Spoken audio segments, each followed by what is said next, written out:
முயற்சித்தேன்.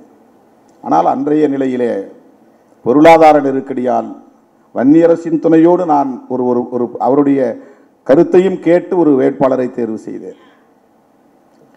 அப்போதெல்லாம் அவர் வருத்தப்படவில்லை. ஆனால் சட்டமன்ற தேர்தலிலே அவருக்கு வருத்தம் நேர்ந்தது. அப்போதும் எனக்கு நம்பிக்கை அவர் கோபித்துக் கொள்ள மாட்டார் என்கிற ஒரு நம்பிக்கை தான். ஏனென்றால் கிடைப்பது 8. ஆனால் 800 பேருக்கு மேலானவர்கள் கட்சியிலே தகுதி படைத்தவர்கள் இருக்கிறார்கள். நமக்கெல்லாம் 234 தொகுதி போதாது. நம்முடைய கட்சியிலே எம்பி வேட்பாளர்கள் 40 தொகுதிகள் போதாது. கிடைப்பது 2. அந்த 2இல் நான் யாரையாவது தேர்வு செய்ய வேண்டும் என்றால் ஒருவரையோ அல்லது 2வரையோ தான் தேர்வு செய்ய. நான் கூட விட்டு கொடுத்து வந்துடும். அப்படிதான் 2006 நானே போட்டியிடாமல் தோழர்கள், நம் கட்சி தோழர்கள் விரும்புகிறவர்கள் நிற்கட்டும் என்று வெளியே வந்தேன். நான் இடையிலே அவருக்கு வருத்தம் ஏற்பட்டு தமிழ்மண் பணிகளை அப்படியே போட்டு விட்டு போய்விட்டார். மனைவியையும் கூட அழைத்து கொண்டு போய்விட்டார். ஆனால் கட்சியை விட்டு போகவில்லை. அந்த பணிகளை அப்படியே விட்டுவிட்டார். வருத்தம் அரசியலில் இருக்கத்தான் செய்யும். எல்லோரையும் என்னால் திருப்திப்படுத்த முடியாது. சொன்னால் கேட்டுக்கொள்வார் திரு வன்னியரசு என்ற நம்பிக்கையிலே நான் சில முடிவுகளை எடுத்தேன். தென் மாவட்டங்களை சார்ந்தவர்களுக்கே வட மாவட்டங்களில் சீட்டு கொடுக்க முடியாது.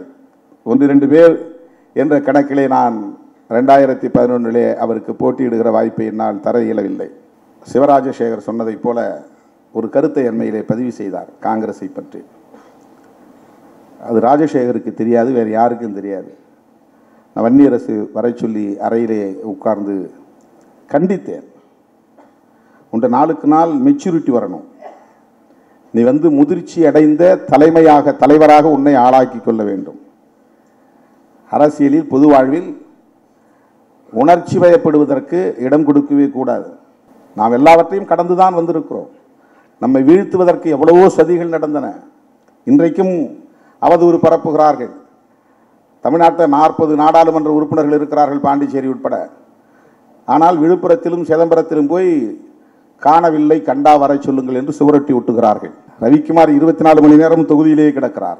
ரவிக்குமாரை காணவில்லை என்று போஸ்டர் ஒட்டுகிறார்கள். இன்றைக்கு நான் அரியலூர் போகிறேன், திருமாவளவனை காணவில்லை என்று போஸ்டர் ஒட்டுகிறார்கள். 24 மணி நேரமும் திருமாவளவன் எங்கே இருக்கிறார் என்று உலகத்துக்கே தெரியும். காணவில்லை என்று எப்படி சொல்ல முடியும்? பெண்டாட்டி பிள்ளைகளோடு நான் ஊர் சுற்றவில்லை. பொழுதுபோக்குவதற்கு நேரமில்லை என்று அரசியலுக்கு வரவில்லை. போனா போது ஒரு நாளைக்கு ஒரு 1/2 மணி நேரம் அரசியல் பண்ணும் அரசியலுக்கு வரல. 24 மணி நேரமும் மக்களோடு கிடக்கிறேன். அரசியலுக்காக என்னை ஒப்படைத்துக் கொண்டிருக்கிறேன். எனக்கென்று நான் செய்கிற வேலை குளிப்பதும் உண்பதும் 3 மணி நேரம் அல்லது 2 மணி நேரம் படுப்பதும் தான். நேற்று 2 மணி நேரம் தான் தூங்கினேன். இன்றைக்கு தூண்களாக விளங்குகிறார்கள், ஊக்கம் தருகிற உந்து சக்திகளாக இருக்கிறார்கள் என்றால் இவர்களை எல்லாம் ஒருங்கிணைத்த பெருமை தம்பி வன்னியரசை சாரும் என்பதை நான் பெருமையோடு இங்கே பதிவு செய்ய விரும்புகிறேன். எல்லோரும் எனக்கு தெரியும். ஆனால் அவர்களை எல்லாம் ஒரு நூலிலே கோர்ப்பதை போல, மாலை கோர்ப்பதை போல கோர்ப்பதற்கு ஒரு ஆளுமை தேவைப்படுகிறது. இந்த இயக்கத்தை வலிமைப்படுத்துவதற்கு தமிழ் தேசிய பரப்பில் தம்பி வன்னியரசு அவர்கள் வலிய உறவை தேடி தேடி சென்று திருமாவளவன் தலைமையில் நாங்கள் இயங்குகிறோம், சிறுத்தைகளாய் நாங்கள் இயங்குகிறோம், நீங்கள் எல்லாம் எங்களுக்கு உற்ற துணையாக இருக்க வேண்டும் என்று இந்த உறவுகளை எல்லாம் நம்மோடு கொண்டு வந்து இணைத்தவர். ஏன் வேல்முருகன் அவர்கள் கூட இன்றைக்கு நம்மோடு இவ்வளவு இணக்கமாக இருப்பதற்கு தம்பி வன்னியரசு தான் காரணம் என்றால் அதை மறுக்க முடியாது. அப்படி சொல்லிக்கொண்டே போகலாம். இன்றைக்கு இவ்வளவு பாடல்கள், இந்த இயக்க பாடல்கள் யூடியூபிலே கிடக்கிறது என்று சொன்னால் அவ்வளவு பாடல்களையும் எழுதுவதற்கும் அவற்றுக்கு இசையமைப்பதற்கும் அவற்றை படைப்பதற்கும் பெருமுயற்சிகளை எடுத்துக்கொண்டவர் தம்பி வன்னியரசு என்பதை நான் மகிழ்வோடு இங்கு பதிவு செய்ய கடமைப்பட்டிருக்கிறேன். எத்தனை பாடல்கள் இங்கே இன்றைக்கு நமக்காக 900க்கும் மேற்பட்ட பாடல்கள் எந்த இயக்கத்திற்கும் கிடையாது. கிட்டத்தட்ட 1000 பாடல்கள் ஒரு இயக்கத்திற்காக, இயக்கத்தின் கொள்கைகளை பரப்புவதற்காக, ஒரு இயக்கத்தின் தலைமையை மக்களிடையே கொண்டு போய் சேர்த்து அந்த தலைமையின் மீதான நம்பகத்தன்மையை வலுப்படுத்துவதற்காக இவர்தான் நமக்கான நம்பிக்கைக்கு உரியவர், இவரை நாம் ஏற்க வேண்டும் என்று அறிவார்ந்த ஆன்றோர்களின் சான்றோர்களின் ஆளுமையை பயன்படுத்தி அதை இயக்க ஆற்றலாக மாற்றியதில் தம்பி வன்னியரசுக்கு பெரும்பங்கு உண்டு. அதேபோல தமிழ்மண் என்கிற இதழ் தாய்மண் என்றுதான் தொடங்கினோம். அதே பெயரில் திராவிட முன்னேற்ற கழகத்தை சார்ந்த கவிஞர் ஏற்கனவே பதிவு செய்து வைத்திருந்ததனால் நமக்கு அந்த பதிவு கிடைக்கவில்லை, தாய்மண் கிடைக்கவில்லை. அவரும் அதை தருவதற்கு ஒப்பவில்லை. பிறகுதான் நான் சொன்னேன், தமிழ்மண் என்று தேடு, அதை பதிவு செய்வோம் என்று கேட்டுக்கொண்டேன். அந்த அடிப்படையில் தான் தம்பி வன்னியரசு எடுத்துக்கொண்ட முயற்சியின் விளைவாகத்தான் தமிழ்மண் என்கிற இதழ் நமக்கு உருவானது. நான் சட்டமன்ற உறுப்பினராக அடியெடுத்து வைத்த போது 2001 நான் சட்டமன்றத்திற்குள் அடியெடுத்து வைக்கும் படம்தான் முதல் இதழின் அட்டை படம். அப்போது இவ்வளவு பெரிய ஆளுமை உள்ள குழுமம் நம்மிடத்திலே கிடையாது. ஒரு கேமரா வாங்குவதற்கு கூட நமக்கு சக்தி கிடையாது. நமக்கு ஒரு நல்ல தட்டச்சர் கிடையாது. தன்னுடைய மனைவியே தட்டச்சராக கொண்டு வந்து அலுவலகத்திலே அமர வைத்து தானும் தன் மனைவியுமாக, கணவனும் மனைவியுமாக பகல் இரவாய் பாடுபட்டு அந்த இயக்கத்தை, அந்த இதழ் இயக்கத்தை நிலைநாட்டிய பெருமை தம்பி வன்னியரசுக்கு உண்டு. கணவனும் மனைவியுமாக சேர்ந்து இரவு பகலாக உழைத்து தமிழ்மண் என்கிற இதழை நாடறிய செய்தது, நாடு முழுக்க கொண்டு போய் சேர்த்தது தம்பி வன்னியரசு. இவையெல்லாம் அனைத்தும் கலப்படம் இல்லாத, புனைவு இல்லாத, கற்பனை இல்லாத உண்மைகள், வரலாற்று உண்மைகள்.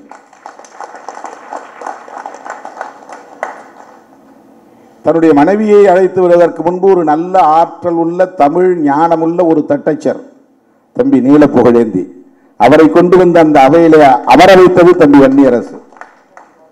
இன்றைக்கும் நம்மோடு இருக்கிற கவினி வன்னியரசு கண்டுபிடித்த ஒரு ஆளுமை.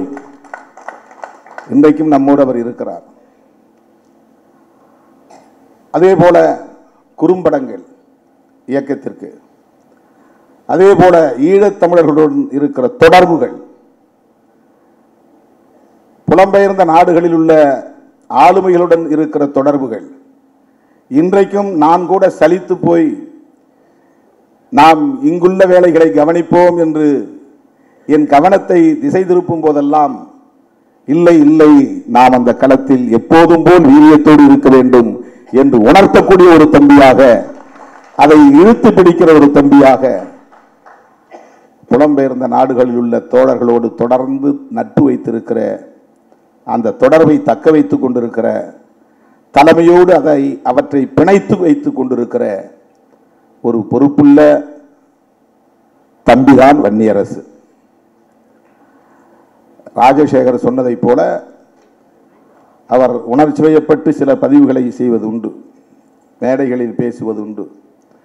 தமிழ் மண்ணுக்கு தலைப்பிடுகிற போது கூட அவர் ராஜரிஷியில் பெற்ற பயிற்சியின் அடிப்படையில் சில நேரங்களில் தலைப்பு கரடுமுரடாக இருக்கும். நாம் ஒரு அரசியல் இயக்கம் நடத்துகிறோம், அப்படி தலைப்பு வைக்கக்கூடாது. வரிக்கு வரி நான் படித்து பார்ப்பேன், தலைப்புகளை மாற்றுவேன், வாக்கிய அமைப்புகளை மாற்றுவேன். நேரம் ஒதுக்க முடியாது, அதற்காக அவர் கிடப்பார். என்னிடத்திலே கட்டுரைகளை வாங்குவதற்கு அவர் இல்லாமற் போனால் அதனால் அமைப்பாய் திறவும் மறுபடியும் வரவில்லை. அதுதான் உண்மை. 58 கட்டுரைகளையும் அவர் என்னிடம் போராடி போராடி வாங்கித்தான் பதிப்பித்தார். இடையிலே அவருக்கு வருத்தம் ஏற்பட்டு தமிழ்மண் பணிகளை அப்படியே போட்டுவிட்டு போய்விட்டார். மனைவியையும் கூட அழைத்துக் கொண்டு போய்விட்டார். ஆனால் கட்சியை விட்டு போகவில்லை, அந்த பணிகளை அப்படியே விட்டுவிட்டார். வருத்தம் அரசியலில் இருக்கத்தான் செய்யும். எல்லோரையும் என்னால் திருப்திப்படுத்த முடியாது. சொன்னால் கேட்டுக்கொள்வார் திரு வன்னியரசு என்ற நம்பிக்கையிலே நான் சில முடிவுகளை எடுத்தேன். தென் மாவட்டங்களை சார்ந்தவர்களுக்கே வட மாவட்டங்களில் சீட்டு கொடுக்க முடியாது, 1-2 பேர் என்ற கணக்கிலே நான் 2011 அவருக்கு போட்டியிடுகிற வாய்ப்பை என்னால் தர இயலவில்லை. ஒவ்வொரு நாடாளுமன்ற தேர்தலிலும் தனக்கு ஒரு வாய்ப்பு கிடைக்கும் என்கிற எதிர்பார்ப்பு அவருக்கு இருந்தது. ஏன் ஈழத்தில் யுத்தம் நடந்து கொண்டிருக்கிற போதே அரசியல் துறை பொறுப்பாளர் நடேசன் அவர்களின் இடத்திலே தொடர்பு கொண்டு பேசிய போது சத்தியமூர்த்தி என்கிற சேரலாதன் முதலிலே பேசிவிட்டு அவரிடத்திலே கொடுத்தார். இதெல்லாம் நடந்த உண்மை. நாங்கள் இட்டுக்கட்டி பேச தெரியாது. புலிகளோடு எங்களுக்கு இருந்த தொடர்பு வேறு எவருக்கும் இருந்திருக்க முடியாது. அது அண்ணன் பிரபாகரன் அவர்களுக்கும் திருமாவளவனுக்கும் தெரியும். அடுத்து அந்நியரசுக்கு தெரியும். வேறு யாருக்கும் தெரியாது. நாங்கள் என்ன செய்தோம் என்பது இன்றைக்கு புலம்பெயர்ந்த நாடுகளில் கூச்சல் போட்டுக் கொண்டிருக்கிற குஞ்சு குலவான்களுக்கு தெரியாது. அவர்களால் இப்போது பிறந்தவர்கள், வரலாறு தெரியாது. விடுதலை புலிகளுக்கும் விடுதலை சிறுத்தைகளுக்கும் இடையிலான உறவு, வன்னியரசு எந்த அளவுக்கு அதில் ஈடுபாடு கொண்டிருந்தார் என்பது எனக்கு மட்டும்தான் தெரியும். தோழர்களே, அப்போது நடேசன் தொலைபேசியிலே வந்தார். அப்போதெல்லாம் அவர்கள் கையில் வைத்திருந்த தொலைபேசி சாதாரண தொலைபேசி அல்ல, சேட்டலைட் தொலைபேசி என்று சொல்வார்கள். தம்பி வன்னியரசு தான் கொண்டு வந்து கொடுத்தார்.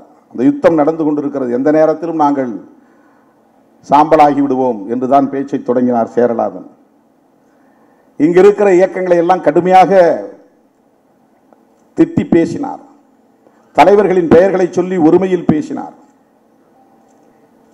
நாங்கள் சொன்னோமா அங்கே இந்திய அரசுக்கு எதிராக போராட சொல்லி, காங்கிரசுக்கு எதிராக போராட சொல்லி, ஏன் இப்படி இவர்கள் எல்லாம் நடந்து கொள்கிறார்கள் என்று ஒரு 5-6 தலைவர்களின் பெயரை சொல்லி கடுமையாக வசை சொற்களால் பேசினார். பேசிவிட்டு அண்ணன் பேச விரும்புகிறார், பிடியுங்கள் என்று நடேசனிடத்திலே கொடுத்தார். நடேசன் என்னிடத்திலே பேசி கொண்டிருந்தவர், நான் தலைவரின் அனுமதியோடு உங்களிடத்தில் பேசுகிறேன், நாங்கள் எந்த நேரத்திலும் இல்லாமல் போகலாம், உங்களுக்கு சத்தம் கேட்பது கேட்கும் என்று நான் நம்புகிறேன். அதாவது யுத்தத்தில் அங்கு வெடிகுண்டு குண்டு வீசுறாங்க, அந்த குண்டு வீச்சு, அந்த யுத்தத்தில் எழுகிற இறைச்சல், அந்த சத்தம் உங்களுக்கு கேட்கும் என்று கருதுகிறேன் என்று சொல்லிவிட்டவர் சொன்னார், நீங்கள் எடுத்திருக்கிற முடிவு சரி, நீங்கள் திமுக அணியிலேயே நீடிக்க வேண்டும், 2 தொகுதிகளிலும் வெற்றி பெற வேண்டும், அந்த 2 பேரும் ஈழ உணர்வுள்ள வேட்பாளர்களாக இருக்க வேண்டும் என்று விரும்புகிறோம்.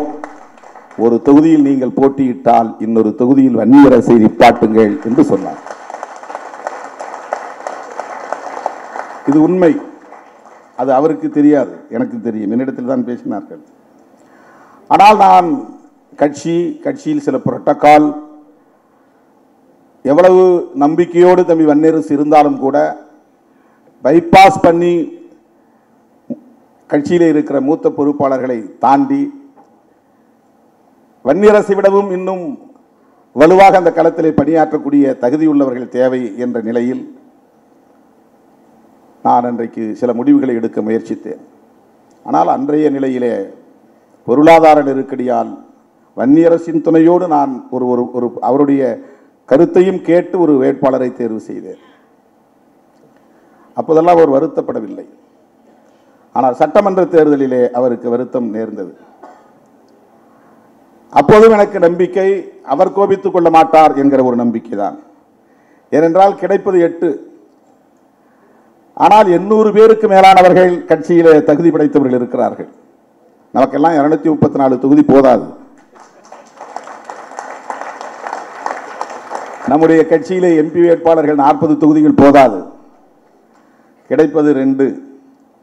அந்த 2இல் நான் யாரையாவது தேர்வு செய்ய வேண்டும் என்றால் ஒருவரையோ அல்லது 2வரையோ தான் தேர்வு செய்ய. நான் கூட விட்டு கொடுத்து வந்துடும். அப்படிதான் 2006 நானே போட்டியிடாமல் தோழர்கள், நம் கட்சி தோழர்கள் விரும்புகிறவர்கள் நிற்கட்டும் என்று வெளியே வந்தேன். நான் 2006 நான் எடுத்துக்கிட்டு தானே மற்றவங்களுக்கு கொடுத்துருக்கணும். தேர்தல் அப்படித்தானே எனக்கு எல்லாரும் இருக்கிறோம். 2006 10 தொகுதி நமக்கு கிடைச்சது. 9 தொகுதி தமிழ்நாட்டில், 1 தொகுதி பாண்டிச்சேரியில், 10 தொகுதி கிடைத்தது. தமிழ்நாட்டில் கிடைத்த 9 தொகுதிகளில் 1 தொகுதியில் நான் என்னை முடிவு செய்து கொண்டு மிச்சம் 8 தொகுதிகளில் ஆட்களை நான் தேர்வு செய்யலாம். ஆனால் உடன் இருப்பவர்கள் விரும்புகிறார்கள் என்று தெரிந்ததும் நான் பின்வாங்கிக் கொண்டேன். வேண்டாம், நான் நிற்கல, நீங்கள் நில்லுங்க. ஆனால் எம்பி தேர்தலில் அப்படி நான் முடிவு செய்ய முடியாது. 2011 நமக்கு மிக குறைவான இடங்கள் தான் கிடைத்தன திமுக கூட்டணியிலே. எல்லாம் வட மாவட்டங்களிலேயே கிடைத்தன. தொடக்க காலத்தில் மூத்த உறுப்பினர்களாக இருப்பவர்கள், தியாகம் செய்தவர்கள், என்னோடு தொடர்ந்து பயணிப்பவர்கள், நம்பிக்கைக்குரியவர்கள், விழுப்புண்களை பெற்றவர்கள், இன்றைக்கும் வழக்குகளுக்காக நெடிய படிக்கட்டுகளில் ஏறி இறங்கிக் கொண்டிருப்பவர்கள் என்று பார்த்தால் நான் வட மாவட்டங்களில் யாருக்குமே தொகுதி கொடுக்கக்கூடாது, மதுரையை சார்ந்த தோழர்களுக்கு மட்டும்தான் நான் தர முடியும். நான் அப்படி ஒரு புரோட்டோகால் போட்டேன்னு சொன்னா, அப்படி ஒரு வரிசைப்படுத்தணும்னு நினைச்சேன்னா, நான் வட மாவட்டங்களை சார்ந்த யாருக்கும் தர முடியாது. நான் பிரையாரிட்டி கொடுக்கணும்னா மதுரையை சார்ந்த தம்பிகளுக்குத்தான் நான் பிரையாரிட்டி கொடுக்க முடியும். இன்றைக்கும் கூட 1-2 பேர் வெளியே போய் அவதூறு பரப்பினார்கள். அவர்கள் யாரும் மதுரையை சார்ந்தவர்கள் அல்ல, தென் மாவட்டங்களை சார்ந்தவர்கள் அல்ல. என்ன தொடக்க காலத்தில் இவன் தான் நம் தலைவன் என்று ஏற்றுக்கொண்ட தம்பிகள் ஒருவர் கூட இந்த இயக்கத்திற்கு எதிராக இதுவரையில் சிந்திக்கவில்லை, தலைமைக்கு எதிராக பேசவில்லை. இடையிலே வந்தவர்கள் வெளியே போனார்கள், அவதூறு பரப்பினார்கள். மதுரையை சார்ந்த தோழர்கள் அந்த அளவுக்கு ஆதி காலத்திலிருந்து, இந்த இயக்கம் தொடங்கிய காலத்திலிருந்து நம்பிக்கைக்குரியவர்களாக இருக்கிறார்கள். அதிலே ஒரு முன்னணி தளபதியாக தம்பி வன்னியரசு இருக்கிறார் என்பதை எண்ணி நான் பெருமைப்படுகிறேன். இப்படி காலங்கள் உருண்டோடிய நிலையிலும் கூட, அவருக்கு சில வருத்தங்கள் ஏற்பட்டாலும் கூட, என்றைக்கும் சிறுத்தைகள் இயக்கம்தான் நம்முடைய இயக்கம், என்றைக்கும் திருமாவளவன் தலைமைதான் நம்முடைய தலைமை என்கிற அசைக்க முடியாத உறுதிப்பாட்டை கொண்ட ஒரு இளைஞர் தான் தம்பி வன்னியரசு என்பதை நான் இந்த இடத்திலே பதிவு செய்வது என்னுடைய கடமை. அதன் பிறகு அவர் பணிகளை நிறுத்திவிடவில்லை, தொடர்ந்து அந்த பணிகளை மேற்கொண்டார். அண்மையில் கூட பிறந்த நாள் விழா, மணி விழா கொண்டாட வேண்டும், அதை எப்படி கொண்டாட வேண்டும், அதற்கு என்ன கமிட்டியை அமைக்க வேண்டும், யாரை அமைக்க வேண்டும், இதை தொடங்கி வைத்தவர், அதற்கான உந்துதலை தந்தவர் வன்னியரசு. மணிவிழா தொடக்கத்தை வெற்றிகரமாக நடத்துவதற்கும் மணிவிழா நிறைவை நடத்துவதற்கும் கூட, மணிவிழா நிறைவை நடத்துவதற்கு இயலாமற் போனது, காலம் தள்ளி போய்விட்டது, நடத்தியே தீர வேண்டும். நான் அறிஞர் பெருமக்களிடமும் உங்களை பற்றிய கட்டுரைகளை எல்லாம் தொகுக்கப் போகிறேன் என்று என்னிடத்திலே ஒப்புதல் பெற்று மிகப்பெரிய பணி, அது மிகப்பெரிய பணி. இன்றைக்கு இருக்கிற கட்சியினுடைய வெள்ளி விழா மலராக இருந்தாலும், பொன் விழா மலராக இருந்தாலும், இன்றைக்கு மணி விழா மலராக இருந்தாலும், இதற்கு 100 விழுக்காடு தம்பி வன்னியரசு தான் முழு பொறுப்பெடுத்துக் கொண்டு செய்தார். திருமாமணி என்கிற பெயரில் மணிவிழா மலரை இன்றைக்கு நாம் கொண்டிருக்கிறோமே, அந்த மணிவிழா மலரில் 60க்கும் மேற்பட்ட அறிஞர் பெருமக்கள் கட்டுரைகள் எழுதியிருக்கிறார்கள். அது வெறும் திருமாவளவன் துதி அல்ல, விடுதலை சிறுத்தைகளின் அரசியல் கோட்பாடு குறித்த கட்டுரைகள், நாம் எந்த களத்தில் நிற்கிறோம் என்பது குறித்த கருத்துக்கள். நான் தேடி போய் அண்ணா அறிவுமதி அவர்கிட்ட பேசுறது நேரம் கிடையாது. எனக்கு பழனி பாரதி அறிமுகமே கிடையாது. இன்னைக்கு அவரை வைத்து மணிவிழாவுக்காக இந்த சனாதன எதிர்ப்பு வெல்லும் ஜனநாயக மாநாட்டுக்கு ஒரு பாடலை எழுதி, அந்த பாடலை தமிழ், தெலுங்கு, மலையாளம், கன்னடம், இந்தி என்று 5 மொழிகளில் பாடகர்களை வைத்து பாட வைத்து அதையும் அவர் வெளியிடுவதற்கு தயாராகிவிட்டார். அன்றைக்கு மேடையிலே வெளியிட முடியவில்லை. ஒரு குறும்படம் தயாரித்தார், வெளியிட முடியவில்லை. இவற்றையெல்லாம் இந்த நேரத்தில் நான் சொல்லுவதற்கு அவர் நினைக்கலாம், அண்ணன் நம்மை வெளிப்படையாக ஒரு நாளும் பாராட்டியதில்லை, இவ்வளவு செய்கிறோம் நம்மை தட்டி கொடுத்ததில்லை, இவ்வளவு நாம் உடன் இருக்கிறோம் நமக்கு ஒரு வாய்ப்பு தரவில்லை, ஒரு சட்டமன்ற உறுப்பினராக, நாடாளுமன்ற உறுப்பினராக போகிற வாய்ப்பு அமையவில்லை என்கிற ஏக்கம் இருக்கலாம். ஆனாலும் கூட அதையெல்லாம் கடந்து கட்சி பணி ஆற்றுவதில், தலைமைக்கு நம்பிக்கையோடு இருப்பதில், தலைமையை மேலும் வலுப்படுத்துவதற்கு உற்றார் யார் யாரோ, தமிழ் தேசிய உற்றார், சாதி ஒழிப்பு உற்றார், பெரியாரிய கருத்தாளர்களாக இருக்கிற உற்றார் என்று அந்த உற்றாரை எல்லாம் ஒருங்கிணைத்து எல்லா தளங்களிலும் இன்றைக்கு கட்சிக்கு ஒரு பெரிய இணைப்பு பாலமாக தம்பி வன்னியரசு இருக்கிறார் என்பதை நான் பெருமகிழ்வோடு இந்த நிகழ்விலே பதிவு செய்து, அவரை பாராட்டி, அவர் ஊடகங்களில் சில நேரங்களில் தவறாக பேசினாலும் சரி, சமூக ஊடகங்களில் தவறாக பதிவு செய்தாலும் சரி, மிக கடுமையாக நான் பேசுவேன். மதுரை தம்பி எல்லாரையும் நான் யாரையும் ஒருமையில் பேச மாட்டேன், அவங்கள மட்டும் ஒருமையில் பேசுவேன். அவன் இவன் தம்பின்னு, வேறு யாரையும் நான் ஒருமையில் பேச மாட்டேன், வாங்க போங்கன்னு தான் பேசுவேன். அவங்களோட அப்படி நான் பழகிட்டேன். ரொம்ப ரொம்ப ரொம்ப தொடக்க காலத்தில் அந்த மாதிரி பழகிட்டேன். ஏன்னா அவங்களுக்கு எழுத படிக்க தெரியாது, ஆனால் என்னை நம்பி வந்தார்கள், என் தலைமையை ஏற்றுக்கொண்டார்கள். நான் அறிவித்த அத்தனை போராட்டங்களிலும் பங்கேற்றார்கள், காயம்பட்டார்கள், ரத்தம் சிந்தினார்கள். அந்த அளவுக்கு இன்றைக்கும் அந்த நம்பிக்கையோடு இருக்கிறார்கள்.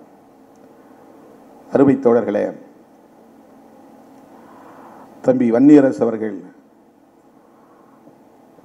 சிவராஜசேகர் சொன்னதைப் போல ஒரு கருத்தை அண்மையிலே பதிவு செய்தார் காங்கிரஸை பற்றி. அது ராஜசேகருக்கு தெரியாது, வேறு யாருக்கும் தெரியாது. நான் வன்னியரசு வரை சொல்லி அறையிலே உட்கார்ந்து கண்டித்தேன். உண்ட நாளுக்கு நாள் மெச்சூரிட்டி வரணும், நீ முதிர்ச்சி அடைந்த தலைவராக உன்னை ஆளாக்கி கொள்ள வேண்டும். அரசியலில் பொது வாழ்வில் உணர்ச்சி வயப்படுவதற்கு இடம் கொடுக்கவே கூடாது. நாம் எல்லாவற்றையும் கடந்துதான் வந்திருக்கிறோம். நம்மை வீழ்த்துவதற்கு எவ்வளவோ சதிகள் நடந்தன. இன்றைக்கும் அவதூறு பரப்புகிறார்கள். தமிழ்நாட்டில் 40 நாடாளுமன்ற உறுப்பினர்கள் இருக்கிறார்கள், பாண்டிச்சேரி உட்பட. ஆனால் விழுப்புரத்திலும் சிதம்பரத்திலும் போய் காணவில்லை, கண்டா வர சொல்லுங்கள் என்று சுவரொட்டி ஒட்டுகிறார்கள். ரவிக்குமார் 24 மணி நேரம் தொகுதியிலேயே கிடக்கிறார். ரவிக்குமாரை காணவில்லை என்று போஸ்டர் ஒட்டுகிறார்கள். இன்றைக்கு நான் அரியலூர் போகிறேன், திருமாவளவனை காணவில்லை என்று போஸ்டர் ஒட்டுகிறார்கள். 24 மணி நேரம் திருமாவளவன் எங்கே இருக்கிறார் என்று உலகத்துக்கே தெரியும். காணவில்லை என்று எப்படி சொல்ல முடியும்? பெண்டாட்டி பிள்ளைகளோடு நான் ஊர் சுற்றவில்லை, பொழுதுபோக்குவதற்கு நேரமில்லை என்று அரசியலுக்கு வரவில்லை. போனா போது ஒரு நாளைக்கு ஒரு அரை மணி நேரம் அரசியல் பண்ணும், அரசியலுக்கு வரல. 24 மணி நேரமும் மக்களோடு கிடக்கிறேன். அரசியலுக்காக என்னை ஒப்படைத்துக் கொண்டிருக்கிறேன். எனக்கென்று நான் செய்கிற வேலை குளிப்பதும் உண்பதும் 3 மணி நேரம் அல்லது 2 மணி நேரம் படுப்பதும் தான். நேற்று 2 மணி நேரம் தான் தூங்கினேன். 3 மணிக்கு படுக்க போகும்போது சொல்லிட்டு படுத்தேன் 4:30க்கு எழுப்பு, 2:30 மணிக்கு படுக்கும்போது சொல்லிட்டு படுத்தேன் 4:30க்கு எழுப்புங்கன்னு. கரெக்டாக 4:20க்கு தட்டி என்னை எழுப்புனாங்க. அதுக்கப்புறம் நான் குளிச்சுட்டு போய் இதுவரையிலும் கண்ணை கூட மூடலை. இப்போ பணி 11 மேலாயிடுச்சு. எவ்வளோ பேர் அங்கே காத்துட்டு இருக்காங்கன்னு தெரியாது. இங்கே வந்தவங்க பூரா பின்னாலே வருவாங்க சேஸ் பண்ணிட்டு. 1 மணி ஆனாலும் 2 மணி ஆனாலும் பார்த்துட்டு தான் போவாங்க. இப்படித்தான் ஓடிக்கொண்டிருக்கிறேன். ஆனால் நம்முடைய வளர்ச்சியை விரும்பாத அற்பர்கள் நம்மை இன்றைக்கு குறிவைத்து நமக்கு எதிரான அவதூறுகளை பரப்புவதில் கவனம் செலுத்துகிறார்கள். நாம் உணர்ச்சி வயப்படக்கூடாது, அதெல்லாம் நம்ம ரியாக்ஷனரியாக இருக்கக்கூடாது. ஒருத்தர் சொன்னால் உடனே நாம் அதே வார்த்தையால் திட்டணும் அப்படிங்கிறது ரொம்ப அண்டர் லெவல். அவன் என்னை வாடான்னு சொன்னால் நான் அவனையும் போடான்னு சொல்லுவேன் அப்படிங்கிறது ரொம்ப ரொம்ப முதிர்ச்சியே இல்லாத நிலை அது. அரசியலில் பொது வாழ்வில் இன்னும் எவ்வளவோ சதிகளை நாம் சந்திக்க வேண்டியிருக்கும், எவ்வளவோ சூழ்ச்சிகளை நாம் எதிர்கொள்ள வேண்டியிருக்கும், எவ்வளவோ அவதூறுகளை நாம் சந்திக்க வேண்டியிருக்கும், மிக கடுமையான சவால்களை நாம் எதிர்கொள்ள வேண்டியிருக்கும். ஒவ்வொரு முறையும் மருத்துவர் ராமதாஸ் அவர்களை பற்றி ஏதாவது எழுதுவார், கூட்டு சத்தம் போடுவேன். கருத்தியெல்லாம் விமர்சனம் பண்ணு, தனிநபராக அவருக்கு எந்த பட்ட பேரும் கொடுக்காது. எதுக்கு அப்படி நீ கொடுக்குற? சாதாரண மக்கள் பேசுகிறாங்க, நாம் பேசக்கூடாது. நீ ஒரு கட்சியில் முக்கியமான பொறுப்பாளர், உடைய எழுத்தில் அது வரக்கூடாது. கண்டிச்சிருக்கிற. இப்போ அது மாதிரி அவர் எழுதுறதில்லை.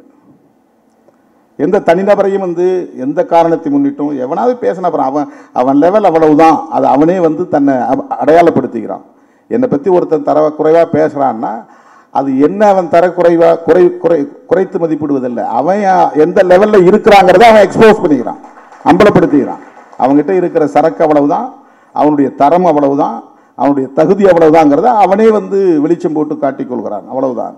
இதை நாம் கடந்து போக வேண்டும். நமக்கு மிகப்பெரிய லட்சியம் இருக்கிறது. நாம் சந்திக்க வேண்டிய சவால்கள் ஏராளம், நாம் தொட வேண்டிய இலக்கு வெகு தூரம். இந்த 35 ஆண்டுகளாக இந்த களத்திலே நாம் இருக்கிறோம். 25 ஆண்டுகளாக தேர்தல் அரசியலில் இருக்கிறோம். இந்த தேர்தல் அரசியலில் எவ்வளவு ஹியூமிலியேஷன்ஸ், அவமானங்கள், மன உளைச்சல்கள், அதெல்லாம் வெளியில் சொல்ல, அதெல்லாம் எழுதினா வால்யூமாக எழுத முடியும். இப்போ போகிற போக்கில் சொல்லிட்டு போகிறான், நீ ஏன் தனியாக நிற்கல, நீ ஏன் அந்த கூட்டணியில் இருக்கிற, நீ ஏன் இந்த கூட்டணியில் இருக்கிற அப்படின்னு ப்ராக்டிக்கல் நாலேஜே இல்லாமல், ஒரு சாத்தியக்கூறு பற்றிய எந்த சிந்தனையும் இல்லாமல் ஒரு காழ்ப்புணர்ச்சி அடிப்படையில் நம்முடைய மேலே விமர்சனங்களை வைத்து விட்டு போவார்கள். அதெல்லாம் நம்ம பொருட்படுத்தவே கூடாது. நாம் எல்லோரோடும் இணக்கமாக இருக்க வேண்டும். காங்கிரஸோடு நமக்கு கடுமையான முரண் உண்டு. நான் 2009 உண்ணாநிலை அறப்போராட்டத்தில் அமர்ந்த போது ஈழத்திற்காக உயிரை கொடுத்து போராடுவதற்கும் தயார் என்று உறுதி எடுத்து கொண்டு போய் நான் அமர்ந்தேன். யார்கிட்டையும் சஜஷன் கேட்கல, கேட்டா வேணான்னு சொல்லிடுவாங்கன்னு ஆலோசனை கேட்கல. கட்சியில் முன்னணி பொறுப்பாளர்கள் யாரோடும் நான் கலந்து பேசல. வன்னியரசுக்கு மட்டும்தான் அது தெரியும். ஏன்னா அவன் எப்போதுமே என்னை வந்து டச் பண்ணிட்டே இருப்பான். இந்த கட்சியில் எப்போதும் என்னை தொடர்பு கொண்டுகிட்டே இருக்கிற ஒரு பொறுப்பாளர், எந்த நேரமும் வந்து நடப்பை பற்றி பேசிக்கொண்டே இருக்கிற ஒரு முனைப்பு ஒரு இடத்துல உண்டு. என்ன பண்ணிட்டு இருக்கிறீங்க, எங்க இருக்கிறீங்க, இதை பற்றி என்ன கருத்து, அவங்க வருத்த மனசுக்குள்ள 1000 இருக்கும்.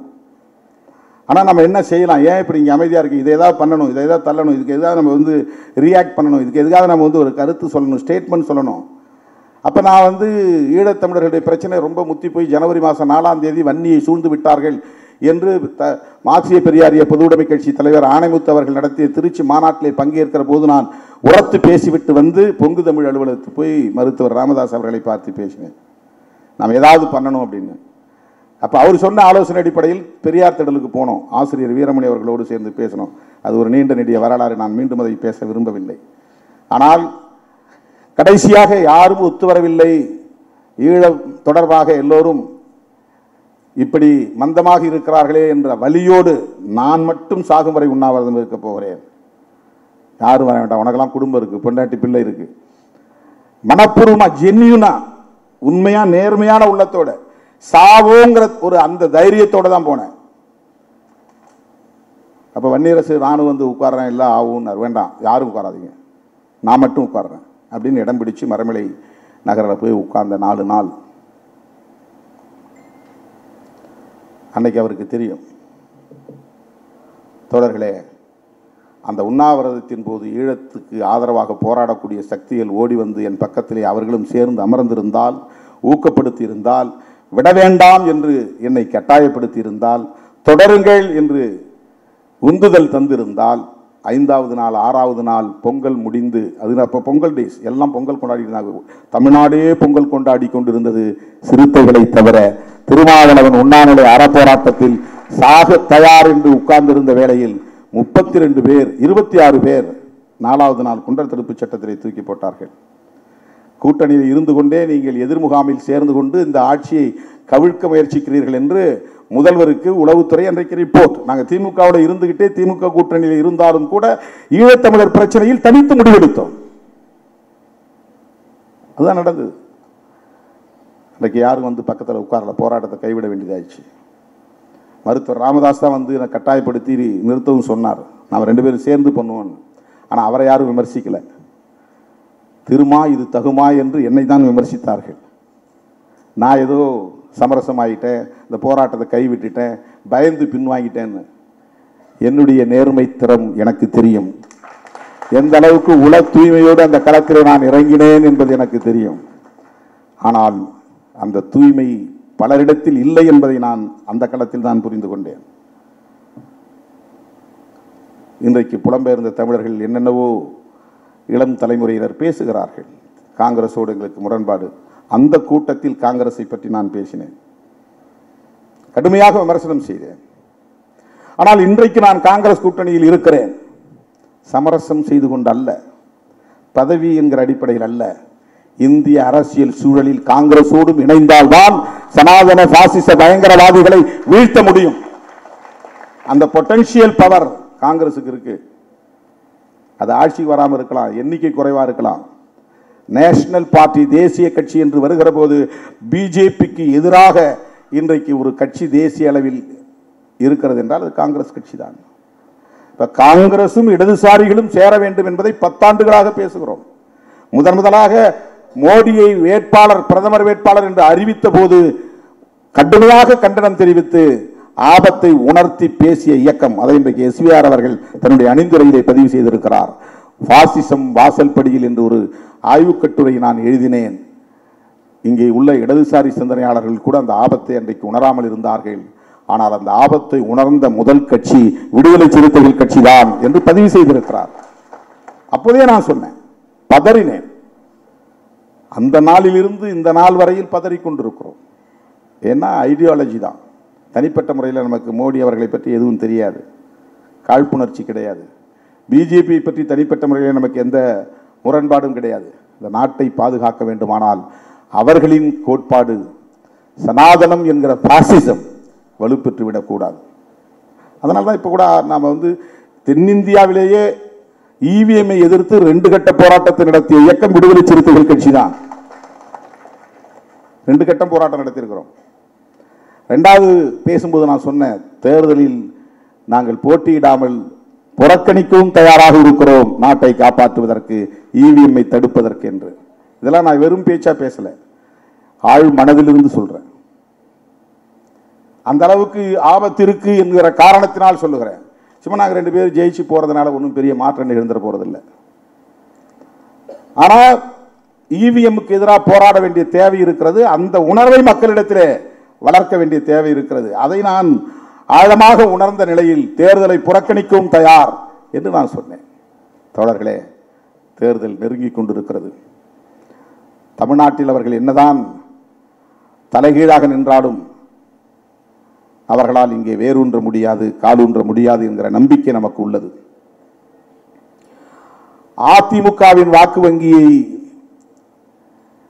தம் பக்கம் ஈர்க்க வேண்டும் என்பதற்காக மோடி இன்றைக்கு பல்லடத்திலே பேசுகிற போது எம்ஜிஆர் அவர்களையும் ஜெயலலிதா அவர்களையும் வானளாவ புகழ்ந்து பேசியிருக்கிறார். ஜெயலலிதா அம்மையார் உயிரோடு இருந்தபோது மோடியா லேடியா என்று சவால் விட்டவர். கருத்தியலாக அவர்களுக்கு பெரிய முரண் கிடையாது, அமைப்பு ரீதியாக அவர்களுக்கு முரண். மோடி கிரேஸ் என்பது, மோடி சம்பந்தப்பட்ட ஒரு ஈர்ப்பு என்பது அதிமுக தொண்டர்களையும் ஈர்த்து விடக்கூடியதாக இருந்துவிடக் கூடாது. அதை தடுக்க வேண்டுமானால் மோடியை எதிர்க்க வேண்டும் என்கிற உத்தியை அன்றைக்கு ஜெயலலிதா எடுத்துக்கொண்டார். அவருக்கு சனாதனத்தில் முரண்பாடோ அல்லது அயோத்தியா பிரச்சனையில் முரண்பாடோ ராமர் கோவில் கட்ட வேண்டும் என்பதிலே முரண்பாடோ எதுவும் கிடையாது. பிஜேபிக்கு என்ன ஸ்டாண்டோ அதுதான் ஜெயலலிதாவுடைய நிலைப்பாடும். ஈழத்தமிழர் பிரச்சனையிலும் அப்படித்தான். அருமை தோழர்களே, மோடி இன்றைக்கு தமிழ்நாட்டை குறிவைத்து காய்களை நகர்த்தி கொண்டிருக்கிறார். திராவிட இயக்க அரசியலை நீர்த்து போகச் செய்ய வேண்டும் என்பது அவர்களின் முக்கியமான குறிக்கோளாக இருக்கிறது. திராவிட அரசியலை நீர்த்து போகச் செய்வதன் மூலம் அவர்கள் சனாதன அரசியலை நிலைநிறுத்த முடியும். அதுதான் முக்கியம். அவங்க முதல்ல திமுக இன்றைக்கு ஆளுங்கட்சியாக இருப்பதனால் பெரிதாக அவர்களை ஒன்றும் செய்ய முடியாது. பலவீனமாக இருப்பது இன்றைக்கு அதிமுக. அதிமுகவை சிதறடித்து விட முடியும் என்று கணக்கு போட்டு வேலை செய்கிறார்கள். அதிமுகவை சார்ந்த தொண்டர்களே, தலைவர்களே, எச்சரிக்கையாக இருங்கள். இது என்னுடைய தோழமையான வேண்டுகோள். உங்கள் கட்சி அழிய வேண்டும், உங்கள் கட்சி சிதைய வேண்டும் என்று சராசரி அரசியல்வாதியாக நான் ஒருபோதும் கருத மாட்டேன். நீங்களும் திமுகவும் இங்கே எதிரும் புதிருமாக 50 ஆண்டுகளுக்கு மேலாக இருந்ததனால்தான் இங்கே சனாதன சக்திகளால் காலூன்ற முடியவில்லை. உங்களோடு நமக்கு முரண்பாடுகள் இருக்கலாம், எங்களோடு உங்களுக்கு முரண்பாடுகள் இருக்கலாம், உங்களுக்கு இடையிலே முரண்பாடுகள் இருக்கலாம். ஆனால் நீங்கள் இருவரும் இங்கே வலிமையான சக்தியாக இருந்ததால் தான் பிஜேபியாலும் இங்கு ஒன்றும் செய்ய முடியவில்லை. சொல்ல போனால் காங்கிரசும் மீண்டு எழ முடியவில்லை. எம்ஜிஆர் என்ற ஒரு ஆளுமை இல்லாமல் இருந்திருந்தால், திமுக காங்கிரஸ் என்கிற போட்டியே தொடர்ந்திருந்தால் அடுத்து திமுகவுக்கு எதிராக காங்கிரஸ் ஆட்சிக்கு வந்திருக்கும். காங்கிரஸ் வர முடியாமலே போனதற்கு எம்ஜிஆர் ஒரு காரணம். காங்கிரஸ் தமிழ்நாட்டில் மீண்டெழ முடியாமல் போனதற்கு அதிமுக ஒரு காரணம். ஆகவே அதிமுக திமுக என்கிற 2 வலிமையுள்ள சக்திகள் இங்கே தொடர்ந்து இருதுருவமாக போட்டியிட்டுக் கொண்டிருந்த நிலையிலே, போராடி கொண்டிருந்த நிலையிலே சனாதன சக்திகளால் இங்கே காலூன்ற முடியாமல் தடுக்கப்பட்டது என்கிற வரலாற்று உண்மையையும் நாம் மறந்துவிட முடியாது, மறைத்துவிட முடியாது, மறுத்துவிட முடியாது. சில பேர் என்ன சொல்றான், இவர் இங்கே சீட்டு போடுறதுக்காக பேசுறாருங்கிறான். அது அவன் புத்தி, எனக்கு இல்லை. எடப்பாடியை பாராட்டி ட்வீட் போட்டால் அங்கேயும் சீட்டு போட்டு வைக்கிறார் திருமாவளவன் 2 சீட்டுக்குன்னு. கிடையாது, அந்த மாதிரி சராசரி ஆள் அல்ல திருமாவளவன். இன்னும் திருமாவளவனை புரிந்து கொள்வதற்கு நீங்கள் வெகு தூரம் பயணிக்க வேண்டும். உங்கள் லெவல் ஆஃப் அண்டர்ஸ்டாண்டிங் அவ்வளவுதான். என்னை புரிந்து கொள்வதற்கு உங்களுக்கு இன்னும் பயிற்சி தேவை, சிந்தனை பயிற்சி தேவை. அப்படித்தான் நான் பார்க்கிறேன். நான் கணக்கு போட்டு இப்படி சொன்னால் அவரோட உறவை தொடரலாம், இப்படி சொன்னால் இவரோட உறவை தொடராங்கிற அடிப்பெல்லாம் கிடையாது. உண்மையிலே சொல்கிறேன், சனாதன சக்திகள் இங்கே காலூன்றாமல் இருக்க வேண்டுமானால் அதிமுக நீர்த்து போகக்கூடாது. அப்படின்னா நீங்க வளர வேண்டாமா? காலம் கனியும், மக்கள் தீர்மானிப்பார்கள். உழைப்பு தீர்மானிக்கும். 400 அப்படின்னு போய் வண்டியில் ஏற முடியாது. நானும் முதல்வர் என்று போய் நான் வண்டியில் ஏற முடியாது. அப்படி தம்பட்டம் அடிக்கிற சராசரி ஆள் அல்ல நான். தமிழ்நாட்டு மக்கள் ஒரு நாள் தெளிவை பெறுகிற போது துணிவை பெறுவார்கள். சிறுத்தைகளை அமர வைக்க வேண்டிய இடத்தில் அமர வைப்பார்கள். அப்படித்தான் 25 ஆண்டுகளாக இந்த களத்திலே தாக்கு பிடித்து நிற்கிறோம். ஒரு பைசா கையில காசு கிடையாது, தம்பிடி பைசா கிடையாது. தேர்தல் அரசியலை அடியெடுத்து வைத்த போது எப்படி இருந்தோமோ அப்படித்தான் இன்றைக்கும் இருக்கிறோம். 4 எம்எல்ஏ இருக்கலாம், 2 எம்பி இருக்கலாம். ஆனால் அன்றைக்கு எப்படி இருந்தோமோ அப்படித்தான் இன்றைக்கும் இருக்கிறோம். அதனால்தான் யாராலும் நமக்கு கருத்தியல் ரீதியாக பேச முடியல. தனிநபர் ரீதியாக அவர்களால் இங்கே பேரம் பேசினார், அங்கே பேரம் பேசினார், இப்படி மாற்றி பேசினார், அப்படி மாற்றி பேசினார், எந்த குற்றச்சாட்டை வைக்க முடியவில்லை. இதில் எதற்கு நான் சொல்லுகிறேன் என்று சொன்னால், நாம் நம்முடைய கருத்தியலில், நம்முடைய கோட்பாட்டில், நம்முடைய கொள்கையில் உறுதியாக இருந்து தொடர்ந்து இணைந்து பயணிக்க வேண்டும். காலம் கனியும் போது மக்கள் நம்மை ஏற்றுக்கொள்வார்கள். 15 வருஷத்துக்கு முன்னாடி நான் சொன்னேன், 20 வருஷத்துக்கு முன்னாடி சொன்னேன், கல்லெடுத்து வீசுகிற தம்பி ஒரு நாள் என் மீது பூவெடுத்து வீசுவான் என்று சொன்னேன். நான் ஒன்றும் ஞானி இல்லை.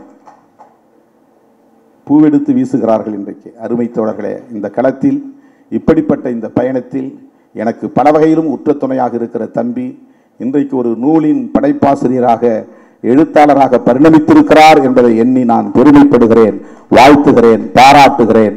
அனைவருக்கும் என்னுடைய நெஞ்சார்ந்த நன்றி, வணக்கம்.